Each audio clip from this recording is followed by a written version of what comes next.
좀 말이 역설적이긴 한데 저희 집사람이 요즘 영어 듣기를 열심히 해요. 그 중학교 영어 그 듣기 교재를 사다가 하루 종일 듣고 있어요. 언젠가는 나가겠다고. 근데 영어도 그러고 모든 것도 그러고 듣다 보면 어느 순간에 뻥 뚫린다 그래요. 어떤 강의도 내가 이해가 안 되는데 계속 듣다 보면 어느 순간에 뻥 뚫린다 그래요. 그래서 어떤 세미나 같은 데 가면은 그 앞에서 강의하는 목사님이 암만 말고 3번 이상 오라고. 3번 들어야 이 내용이 뭔가 하는 걸 알지, 한 번 듣고 2번 듣면 잘 모른다. 그럼 몇 번씩 들으라는 얘기를 하기도 하거든요. 하나님의 말씀을 들을 때 한 번 들어가지고 다 우리가 이해하고 믿음이 생기면 얼마나 좋겠습니까? 근데 사실은 그게 안 돼요. 정말 귀한 건 여러분들이 이 자리에 와 계시다라는 겁니다. 그냥 여기 와 앉아서 예배를 드리면서 말씀을 듣다 보면 나도 모르게 어느 순간에 믿음이 생겨요. 믿음은 들음에서 납니다. 믿음은 들음에서 납니다. 죄송합니다. 이런 얘기해서 제가 그 오산이 가서 느꼈던 게 뭐냐면, 야, 참 장로 교인이라는 게 복이다.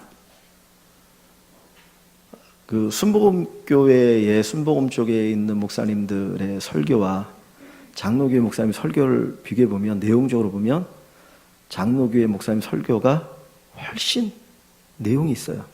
그건 어쩔 수 없어요. 그래서 옛날에 조영기 목사님이 누구를 좋아했느냐, 장로교에서 신학을 공부하고 순복음 와서 목회한 그런 분들을 좋아해서. 왜냐하면 이게 돼 있으니까. 근데 오산이 가서 느낀 건 뭐냐면은 죄송합니다. 수준이든 저렇든 간에 계속 듣다 보니까 그분들의 믿음이 뜨거워요. 순복음교회 성도들의 믿음이. 들으면 믿음이 생겨요. 듣다 보면. 사실 우리 인간의 마음은 아까도 말씀드렸던 것처럼 길가와 같고 돌밭과 같고 가시밭과 같아요. 열매가 날 수 없는 마음이에요. 그런 마음이 우리 마음이거든요. 거기에다가 누가 계속 씨를 뿌리는 겁니까? 하나님이 씨를 뿌리는 거예요. 뿌리다 보면 거기에서 마음이 바뀌고 변화되면서 싹이 나고 잎이 나고 열매가 맺어집니다. 그래서 하나님께서는 그 일을 위해서 우리에게 아무런 열매가 없고 말씀을 듣고 뒤돌아서면 뭘 들었나 생각하는데도 불구하고 계속해서 말씀을 쏟아부으시는 이유가 거기에 있어요. 그래서 믿음은 들으면서 납니다. 항상 여러분들이 들으시면 좋겠습니다. 그래서 설교를 들으시고 오늘부터 우리가 또 마을 모임을 새롭게 하는데 다른 분의 이야기를 자꾸 들으세요. 그분이 믿음으로 살았던 것들, 하나님이 어떻게 역사하셨는지 자꾸 듣다 보면 내 안에 갈망이 생겨요. 나도 하나님이 저렇게 은혜 주셨으면 좋겠다. 나도 저런 하나님을 만났으면 좋겠다. 나에게도 저런 은혜의 역사가 있었으면 좋겠다. 그러면 그 속에서 믿음이 생기는 것이고 하나님이 역사하십니다. 하나님이 우리에게 기도케 하시는 것은 그 기도를 통해서 우리에게 좋은 것 주시기를 원하시는 거예요. 하나님은 우리 안에서 일하시는 분이다 그랬거든요. 내 마음에서 일하시는 분이기 때문에 다른 분들을 통해서 하나님이 역사하신 것을 듣게 하심으로 우리에게 믿음을 일으키시고 그 믿음을 통해서 하나님이 복된 것 주십니다. 그러니까 자꾸 들으시는 저와 여러분들이 되면 좋겠습니다. 두 번째로, 마음으로 믿어 의에 이르고 입으로 시인하여 구원에 이른다 그랬습니다. 우리가 입으로 시인할 때 구원을 경험합니다. 내가 안 믿어져요. 그래도 믿습니다. 고백하십시오. 내가 잘 이해가 안 되고 받아들일 수 없지만 내 환경은 너무나 척박하지만 그래도 감사합니다. 그래도 감사합니다 고백하게 되어지면 어느 순간에 진짜 감사할 수밖에 없는 내 자신을 발견하게 됩니다. 그래서 입으로 자꾸 시인하는 게 필요해요. 그래서 입으로 시인하여 구원에 이른다. 마음으로 믿어 어디 이르고요? 의에 이르고 입으로 시인하여 구원에 이릅니다. 마음으로만 믿지 마십시오. 우리는 마음으로만 믿으려고 그래요. 근데 하나님은 바울 사도를 통해서 로마 10장에서 마음으로만 아니고 입으로 시인하라는 거예요. 입으로 시인하라는 거예요. 그런데 우리 인생은 어디에서 바뀌냐면 이 말에서부터 바뀌기 시작합니다. 말이 바뀌면 환경이 바뀌고 삶이 바뀌고 행동이 바뀌게 돼요. 말이 바뀌지 않으면 행동이 바뀌지 않거든요. 그래서 여러분들이 야고보서를 보시면 야고보는 뭐를 강조하고 있는 서신이죠? 행위를 강조하잖아요. 갈라디아는 행위가 아니라 믿음을 강조해요. 우리가 뭘 행해서 구원을 얻는 게 아니라 오직 믿음으로 구원을 얻는다. 그래서 행위를 강조하거나 행위로 구원을 얻는다라고 하는 잘못되어진 그 가르침에 대해서, 그런 가르침은 천사가 가르쳐도 천사도 저주를 받을 것이다 그러면서 오직 믿음으로 구원을 얻는다는 거예요. 근데 믿음으로 구원 얻는 우리에게 요구되는 게 뭐냐? 행위라는 겁니다. 그래서 행함이 없는 믿음은 죽은 믿음이라고 그랬어요. 그러니까 어떻게든지 행함이 있어야 돼요. 그게 열매거든요. 근데 야고보 사도가 그 행함을 얘기할 때에 먼저 하나 이렇게 거쳐가는 게 있어요. 그게 뭔지 아셔요? 말이에요. 말. 한 입으로 쓴물과 단물이 어떻게 나올 수 있느냐? 한 입으로 하나님을 찬송하고 남을 저주하느니 어떻게 있을 수 있냐라고 얘기를 하거든요. 말에 대한 얘기를 합니다. 그러니까 우리 행동이 바뀌고 우리의 삶이 바뀌는 것은 어디에서부터 시작되어져요? 말에서부터 시작되어져요. 그러니까 말이 바뀌고 변화되어야 되거든요. 그런데 사실 우리가 내가 그렇게 생각해서 그 다음에 말을 하기 너무 힘들고 어려워요. 그때 시간 너무나 오래 걸려. 그런데 놀라운 건 하나님의 역사는 우리들에게 어떤 능력을 주셨냐면 말을 바꾸면 생각이 바뀌고 행동이 바뀌는 능력을 주셨어요. 그러니까 내가 아니지만 사실 감사한 것보다는 불만스러운 게 많을 수 있어요. 그럼에도 불구하고 하나님 감사합니다. 그 고백을 하면 그 고백 속에서 하나님이 진짜 감사하게 하셔요. 그러니까 언어를 바꾸는 것이 중요합니다. 언어를 바꾸는 게. 오늘 아침에 우리 김대영 집사님이 아내를 기쁘게 하는 거 5가지 쭉 얘기해 줬는데, 제가 무슨 생각을 했냐면, 이제 제가 그거는 어디서 이렇게 이제 해가지고 이렇게 거기다가 이제 우리 주부에다 넣는 거거든요.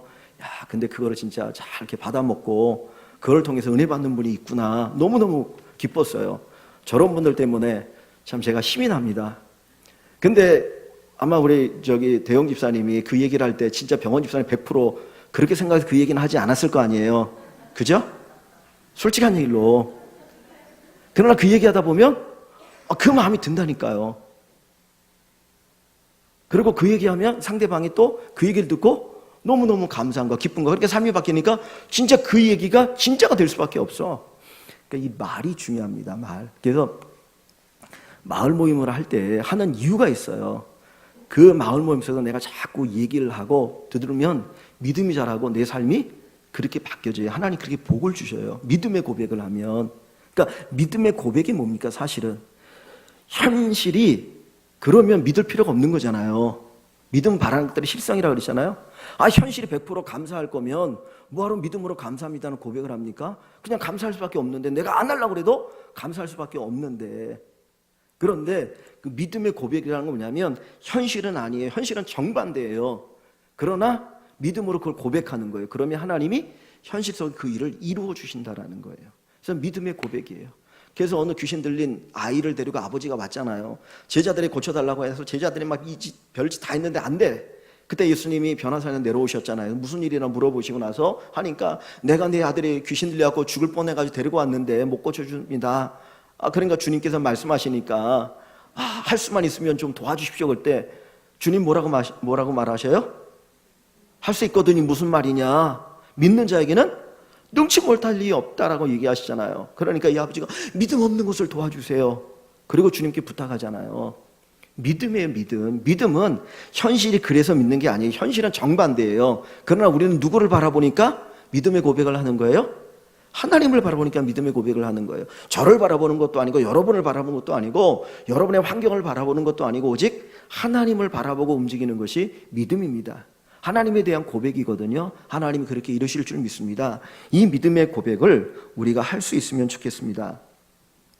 그 심리치료 가운데 NLP라고 하는 게 있어요. NLP. 이제 영어의 약자인데 이 NLP를 공부하려고 하면 일주일에 한 번 강의를 듣는데 10번 들으면 한 200만 원 내야 된대요. 어마어마하게 비싸요. 근데 이 NLP라고 하는 이 심리치료 방법은 지금 세상에 나와 있는 심리치료 방법 가운데 가장 좋은 것만 다 쏙쏙 빼가지고 모아놓은 게 NLP예요. 그러니까 되게 좋아요. 근데 이 NLP라는 게 뭐냐면 뉴런 랭귀지 프로그램이에요. 이 신경 언어 프로그램이거든요.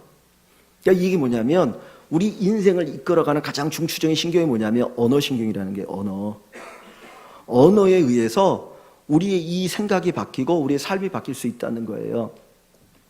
우리의 뇌가 우리에게 명령을 하잖아요. 뇌가 모든 걸 이렇게 이제 지배하잖아요. 근데 우리의 뇌는 진짜와 가짜를 구분을 못해요.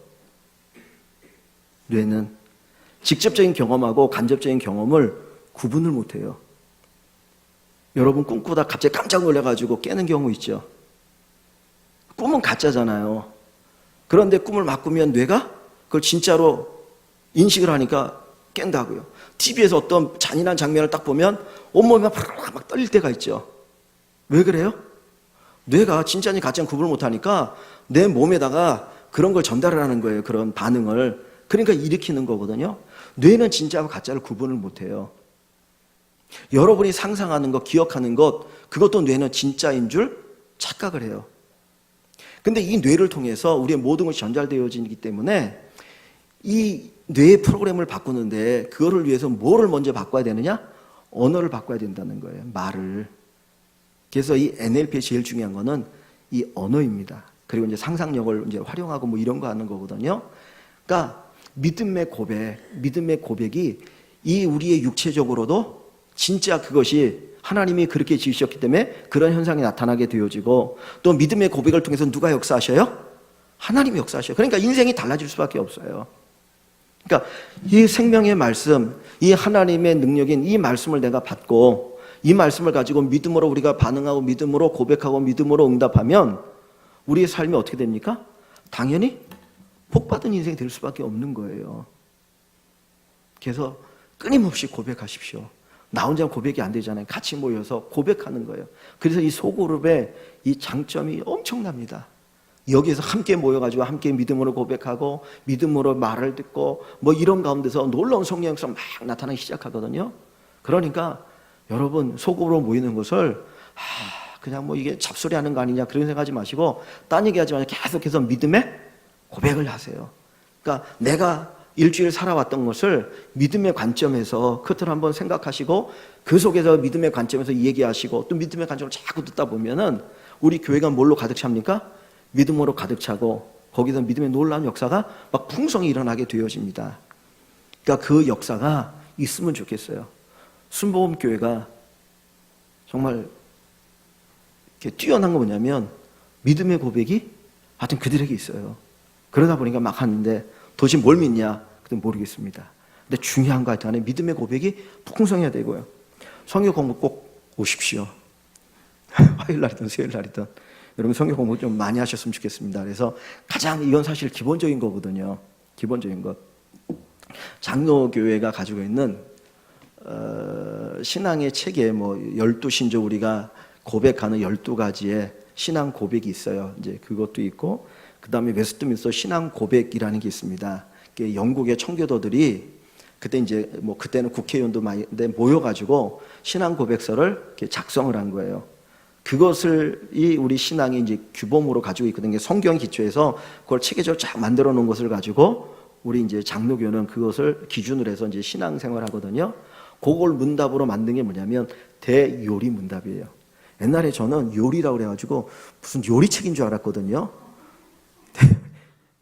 교리 문답. 근데 대요리 웨스트민스터 대요리 문답. 이제 좀 두꺼워요.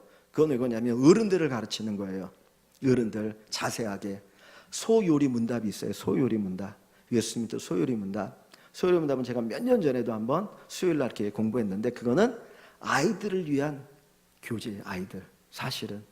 그런데 이제 일반적으로 우리 한국 교회가 소요리 문답을 많이 얘기를 합니다. 근데 그것만으로도 어마어마하거든요.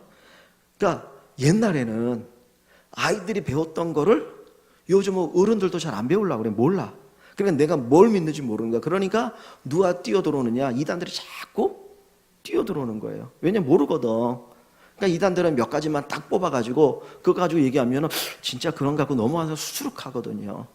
그래서 다른 거 몰라도 내가 믿는 신앙의 체계가 뭐냐?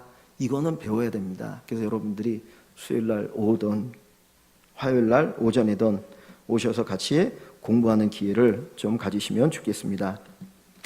자, 사도행전을 좀 보겠습니다. 그냥 오늘 하는 데까지 하고요.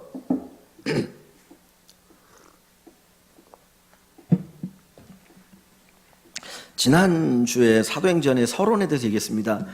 이렇게 적으실 분은 적으시고 적지 않으실 분은 안 보셔도 됩니다. 제가 이걸 나눠드리면 고민한 게 있었는데 꼭 이런 거 나눠드리면 꼭 수업 시간 같아가지고 공부하기 싫어하시는 분들은 저도 공부하시는데 뭐 또 수업하는 건가 뭐 이런 생각이 들까봐 그래서 걱정했는데 그래도 이렇게 나눠드리는 게 좋을 것 같아서 나눠드렸거든요. 그러니까 별로 적고 싶은 생각이 없다 그러면 이렇게 접어두십시오. 뒤로 이렇게 그냥 해놓으시고 안 보셔도 됩니다. 그냥 제 얼굴 보시면 그거 자체로 은혜로우니까.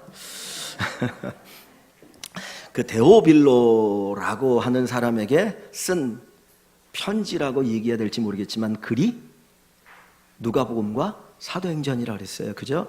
여기 사도행전 1장에는 데오빌로여라고 부르죠. 데오빌로여. 그런데 누가복음 1장 2절에 보면 데오빌로 각하에게라는 말을 씁니다. 데오빌로 각하.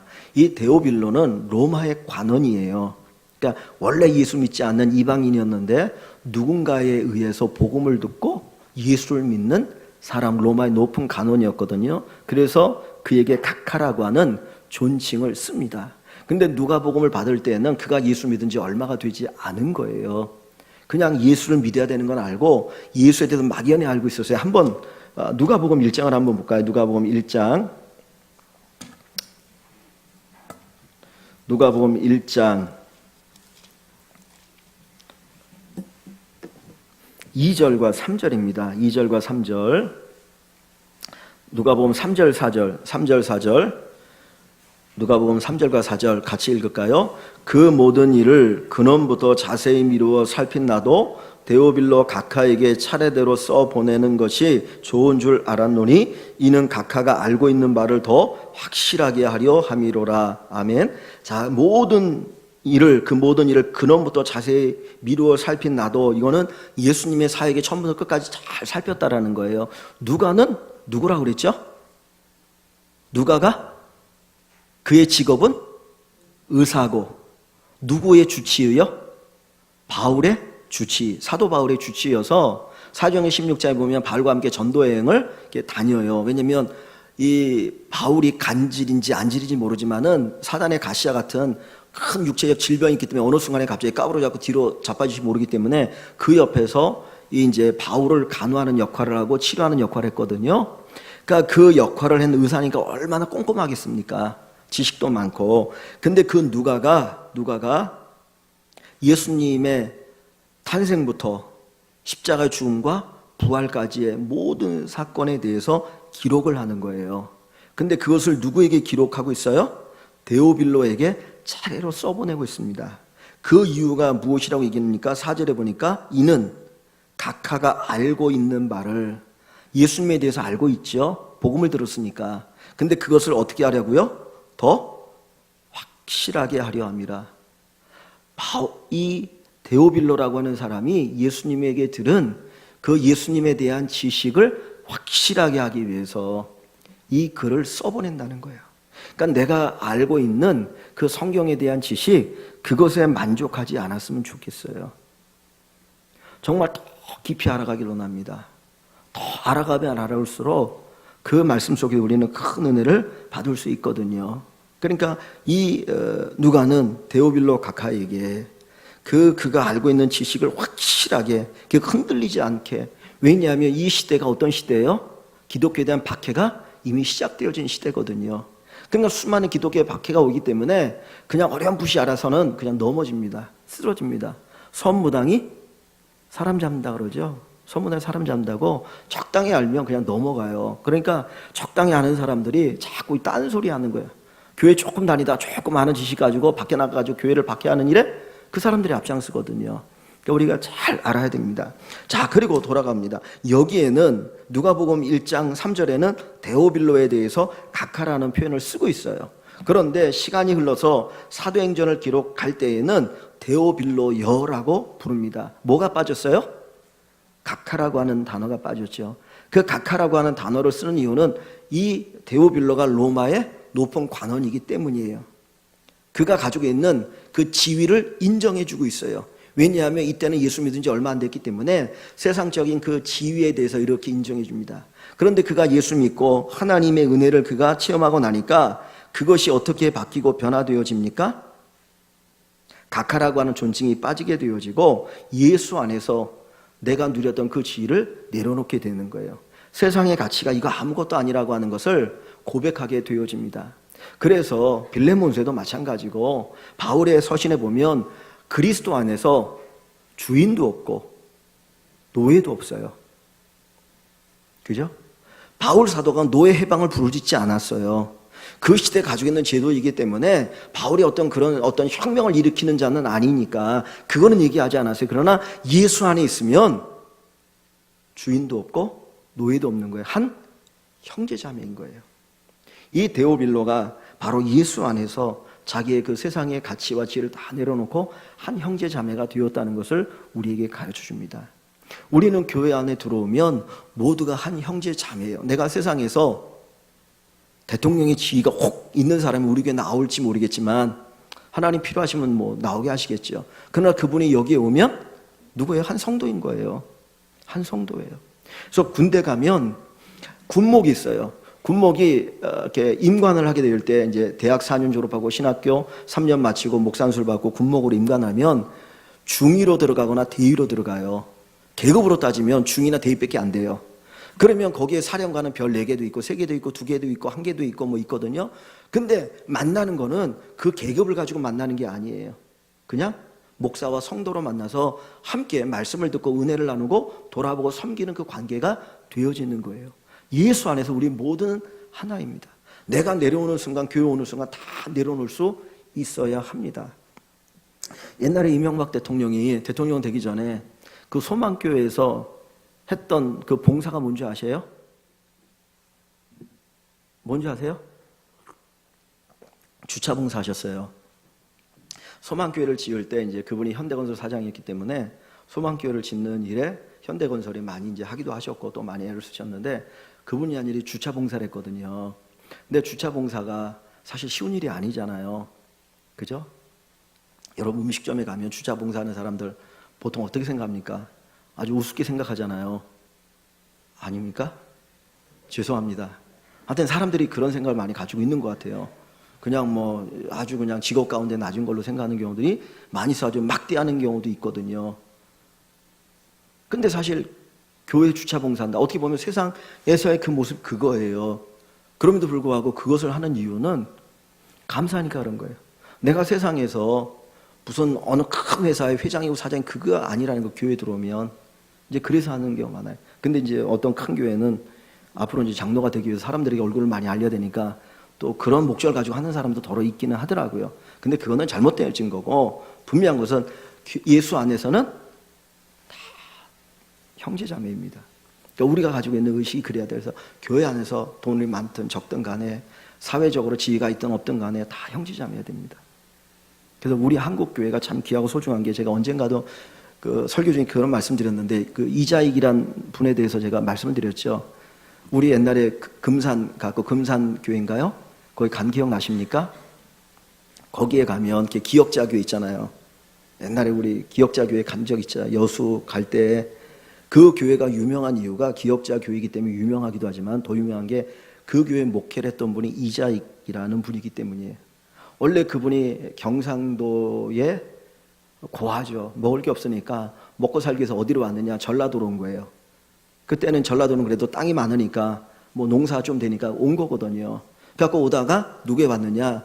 조세영 씨, 옛날에 국회의원 했던 조세영 씨의 할아버지, 제가 이름이 갑자기 이제 생각이 안 나는데 그분의 집에 머슴으로 들어간 거예요. 마부로. 그 말을 끌어줬어요. 그러다가 선교사님을 통해서 복음을 듣는데 두 사람이 같이 한날 예수 믿고 세례 받았어요. 그런데 놀라운 거는 장로 투표를 했는데 누가 됐느냐? 진짜 이분은 돈이 많으니까 자기 돈을 들여가지고 예배당도 짓고 엄청나게 선한 일 많이 했거든요. 모든 사람이 이 사람이 당연히 장로가 될 줄 알았는데 누가 장로가 됐느냐? 이자익, 이 마부가 장로가 된 거예요. 우리 같으면 내가 그래도 우리 집에 있는 모습인데 어떻게 이럴 수가 있어? 그러고 교회에 대해서 막 할 텐데 그분은 축복해 준 거예요. 그리고 나중에 장로가 됐고 그분이 학비를 다 대가지고 이분을 평양신학교를 보냈어요. 당신이 목사가 되라. 그리고 신학교 다니는 동안 다 재정되고, 그리고 나중에 졸업하고 나서 그 금산교에 와서 목회를 하게 한 거예요. 그래서 우리 이제 교회 교단에 옛날이죠, 이미. 그때 이제 총회장을 두 번, 그러니까 이 교회 전체 수장을 두 번 하시면서 엄청난 일을 많이 하신 거예요. 그러니까 한국 교회가 그런 아름다운 전통이 있어요. 그러니까 데오빌로라는 사람이 처음에는 내가 로마의 간원이다, 뭐 뻐겼을지 몰라요. 그런데 믿음 안에 들어오니까 다 하나가 되어지는. 그래서 우리 온 교회가 이런 사랑은 그냥 하나가 되었으면 좋겠어요. 그냥 교회 들어올 때는 너나 나나 너나 나나 다. 그렇다고 옷을 똑같이 다 입을 수는 없고, 그냥 마음은 그런 마음을 가지고 우리가 함께 섬길 수 있으면 좋겠습니다. 그리고 또 한 가지, 데오빌로에게 이 사도행전과 누가복음을 썼는데, 그 이유는 지난주에 말씀드렸던 것처럼 데오빌라고 하는 한 사람에게 관심이 있었기 때문이죠. 그래서 사랑은 어디에서 시작됩니까? 관심에서 시작되어지죠. 그러니까 우리는 사랑하면 자꾸 큰 거를 얘기합니다. 고린도전서 13장에 사랑은 오래 참고, 사랑은 뭐하고 뭐 막 그러니까 사랑하면 큰 것만 자꾸 생각하는 거예요. 그럼 못하거든요. 그냥 사랑은 뭐다? 관심이다. 한 사람에 대한 관심이 사랑입니다. 그래서 한 사람 한 사람이 우리가 사랑으로 다가서고 관심을 갖게 되어지면 거기에 큰 은혜 역사가 있게 되어질 줄 믿습니다. 자, 그리고 나서 이제 2절에 봅니다. 2절을 보시면 그가 택하신 사도들가 누군가요? 12제자죠. 12제자. 12제자들을 얘기합니다. 사도는 원래 제자들을 얘기하는 거예요. 근데 그게 조금 이제 범위가 넓어져서 바울도 자기가 이제 사도라고, 그래서 주님을 본 자들을 이제 우리가 보통 사도라고도 얘기하는데, 12사도, 택하신 사도는 12제자를 얘기합니다. 그 사도들에게 무엇으로 명령하셔요? 성령으로 명령하시고, 주님께서 이 이야기는 뭐냐면은 마태복음 28장에 주님이 이제 그 승천하시기 전에 뭐를 얘기하십니까? 제자들에게 모든 족속으로 제자를 삼아 아버지와 아들과 성령이 아버지의 이름으로 이제 세례를 주라고 얘기하잖아요. 제자를 삼아서 모든 민족으로 제자를 삼아 내가 너에게 분부한 것을 가르치고, 뭐 그러면서 이제 쭉 얘기를 하시잖아요. 이게 바로 명령이거든요. 주님의 명령, 지상 명령이라고 얘기해요. 주님께서 교회에 주신 명령인 거예요. 그거는 교회가 감당해야 될 명령입니다. 그러니까 우리에게는 영혼을 구원하는 그 사명이 있어요. 그런데 여기 보면 뭐라고 얘기합니까?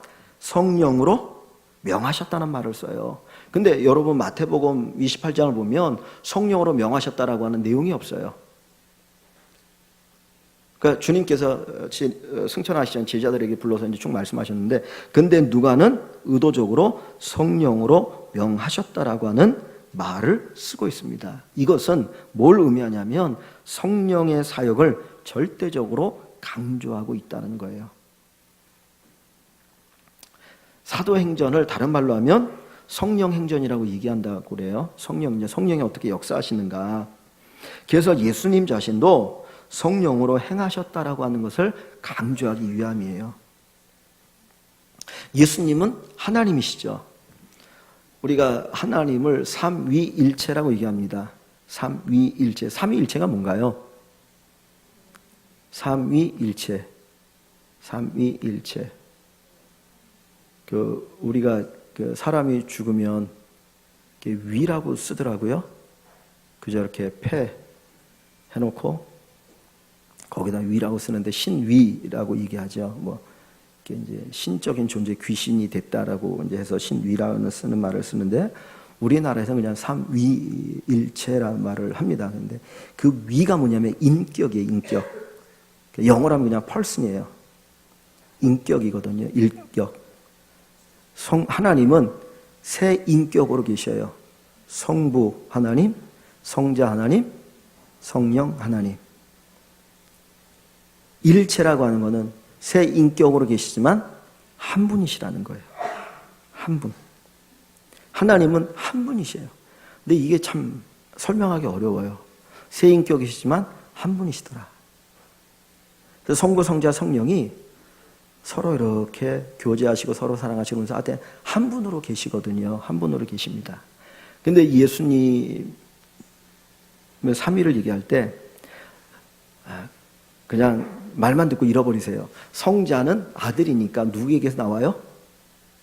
성부에게서 나와요. 성령은 성부와 성자에게서 나와요.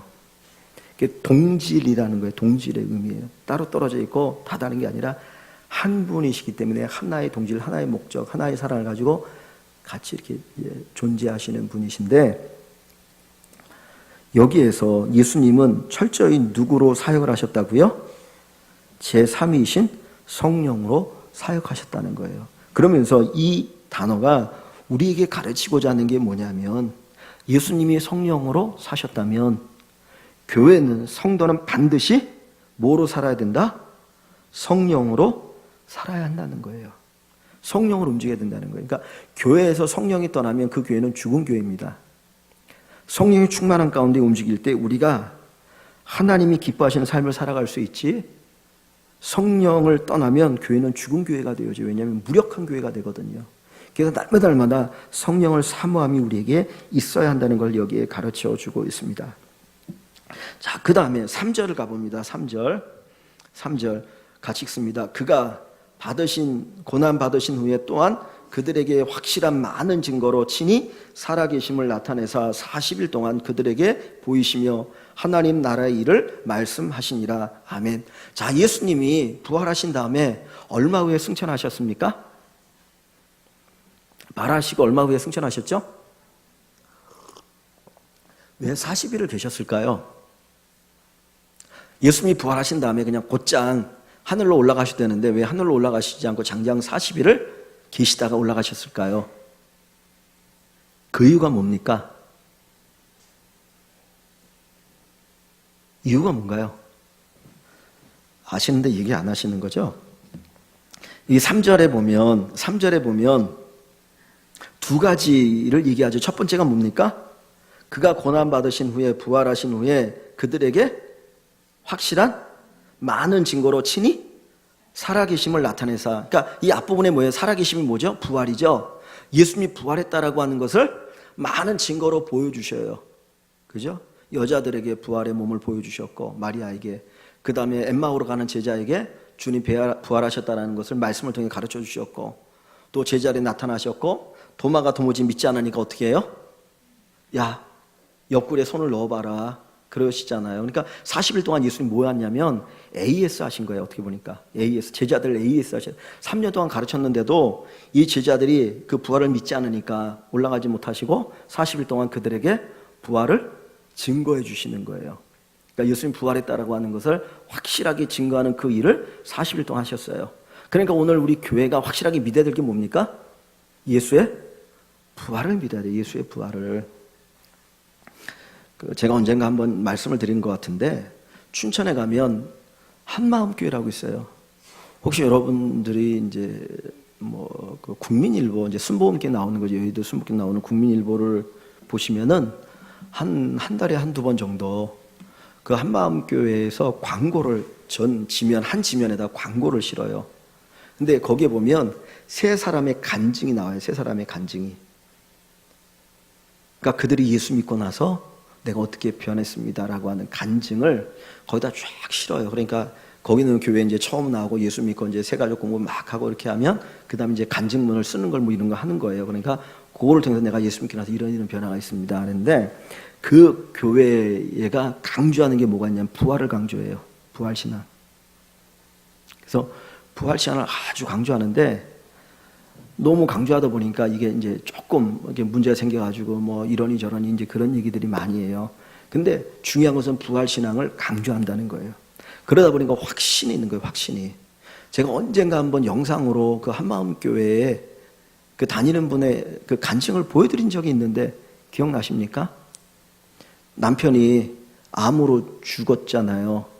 그래서 막 그것 때문에 기도하다가 만나가지고 그 한마음교회 다니는 분 만나가지고 거기서 부활신앙을 갖고 남편을 이렇게 떠나보내고 믿음으로 사는 그 여자분의 간증을 이렇게 한번 저희들이 본 적이 있는데, 정말 중요한 게 뭐냐면 부활신앙입니다. 부활신앙. 그러니까 예수님이 부활했다는 것만 증거하는 게 아니에요. 뭘 증거하느냐? 우리도 부활한다는 거예요. 여러분 그거 믿으십니까? 데살로니가 교회 성도들이 너무 박해가 많으니까 막 괴로워했어요. 죽음 이후에 어떻게 될까? 죽음이 어떻게 되는가? 그때 데살로니가전서 끝부분에 가보면 자는 자들에 대하여 슬퍼하지 말라. 자는 자들에 대하여 믿지 않는 자들처럼 슬퍼하지 말라고 하는 이야기를 합니다. 그래서 부활할 걸 얘기해요. 우리에게 부활의 신앙이 필요합니다. 우리가 부활해서 영생을 누리게 되어질 거거든요. 그래서 여기에서 주님께서 제자들에게 내가 부활했다는 걸 가르치는 것은 나만 부활했다는 게 아니고 너희도 부활할 거라는 거예요. 그래서 이 예수님의 부활을 확신하게 되어지고 성령의 임함을 받고 그들이 목숨 걸고 나가서 복음을 전하잖아요. 그러니까 이 부활 신앙이 어마어마하게 중요한 겁니다. 저와 여러분들에게 부활 신앙이 있었으면 좋겠어요. 부활의 모습이 어느 모습으로 우리가 부활하게 될지 모르겠지만 정말 가장 아름다운 모습으로 부활하게 될 것이고 영원한 생명을 누리게 되어질 것입니다. 그 부활을 사모하는 저와 여러분들이 되기를 바라고요. 자, 두 번째로 여기서 40일 동안 하나님이 주님이 계시면서 뭘 하셨어요? 첫 번째는 부활을 그들에게 증거하셨고 두 번째는 뭐죠? 하나님 나라의 일을 말씀하셨다 그랬어요. 하나님의 나라를 가르치셨어요. 예수님의 설교의 주제가 뭐라는 거예요? 하나님의 나라라는 거예요. 예수님이 처음 입을 열어 설교할 때 뭘 설교하십니까? 세례 요한의 설교가 뭐예요? 회개하라, 천국이 가까웠느니라. 세례 요한의 설교의 내용이 회개하라, 천국이 가까웠느니라 거든요. 예수님이 처음 설교했던 것이 뭡니까?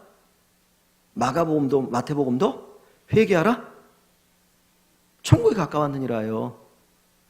천국이 너희 앞에 있느니라. 영어로 at hand라 그래. at hand. 바로 손 닿을 곳에 천국이 와 있다는 거예요. 그러니까 예수님의 설교의 주제는 뭐냐? 하나님의 나라예요.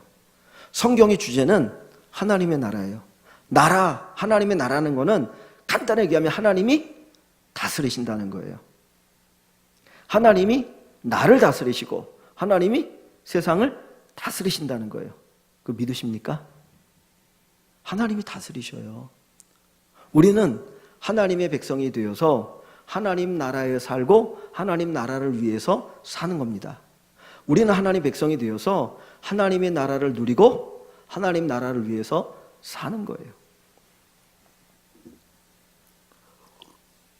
그 오래전에 그 작년에 그 이제 부흥회를 해주셨던 그 권혁선 목사님이 그 전에 언젠가 한번 오셔서 설교할 때 그 설교했는데 여러분 기억나십니까? 하나님이 밥은 먹여주신다. 기억나세요? 예, 하나님 밥은 먹여주신다 그랬죠. 밥은 먹여주신다. 제가 우리 교회 올 때에도 그 옛날에 박사 목사님이 그 얘기를 하시더라고. 야, 하나님이 밥은 먹여주시더라 그러면서. 근데 어떤 나라에 사느냐? 북한같이 못 사는 나라는 먹고 사는 게 안 되니까 꽃제비가 되잖아요.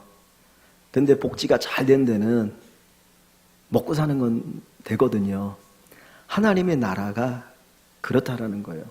우리가 하나님의 나라, 하나님 나라의 백성이 되기 때문에 하나님이 우리는 먹여주셔요. 하나님 우리는 책임져 주셔요. 그러니까 아멘. 우리 권사님 뭐 먹여주시는 것 이상이신데 뭐.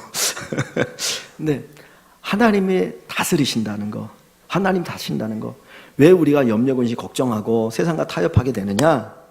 하나님이 다스리신다는 것을 믿지 못하기 때문이에요.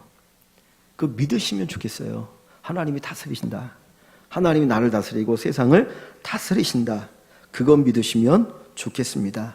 그래서 하나님의 나라, 하나님이 주인 되어지는 나라, 우리가 하나님 나라의 백성이 되어지고 이 세상이 하나님의 영토인 거예요.